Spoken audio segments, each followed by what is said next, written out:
En 13 ans d'indépendance, les Sud-Soudanais ont déjà tout connu. Les guerres civiles, les famines, les catastrophes naturelles. Mais leur vie de tous les jours s'est encore complexifiée ces derniers mois. La guerre au Soudan voisin plombe l'économie du jeune Soudan du Sud. Les commerçants du marché de Kogno-Kogno à Djouba en sont les premiers témoins. Un client qui me prenait 1 kilo de viande avant, il me prend un demi-kilo aujourd'hui. Et celui qui me prenait un demi-kilo avant, aujourd'hui, il me prend 250 grammes. La cliente là qui vient de partir, elle m'a acheté ça, 250 grammes de viande.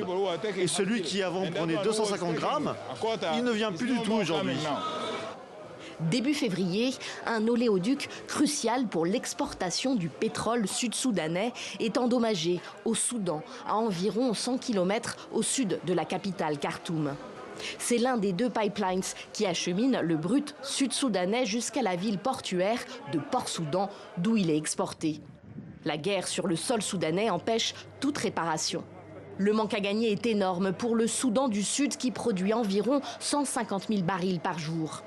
Le pétrole est la principale source de revenus du gouvernement. Résultat, l'inflation s'envole. La monnaie locale, la livre sud-soudanaise, s'effondre face au dollar et passe au taux officiel de 1100 en février à 1550 en juillet. Or, le Soudan du Sud est très vulnérable au choc monétaire car il importe tout, même ses produits agricoles. Cette question du dollar a gravement affecté mon activité. Aujourd'hui, mon étal est presque vide. Avant, ce n'était pas le cas. Mon étal était plein de marchandises. On n'est pas en mesure d'acheter des stocks. Les marchandises sont trop chères. Un sac de sorgho se vend maintenant à plus de 60 000 livres. Un sac de manioc séché à plus de 70 000. Et les prix augmentent chaque jour. Maintenant qu'on n'a plus de capital pour acheter, on a parfois recours au crédit. Mais si vous achetez des marchandises à crédit et que vous ne payez pas votre fournisseur au bout de quelques jours, vous avez des problèmes.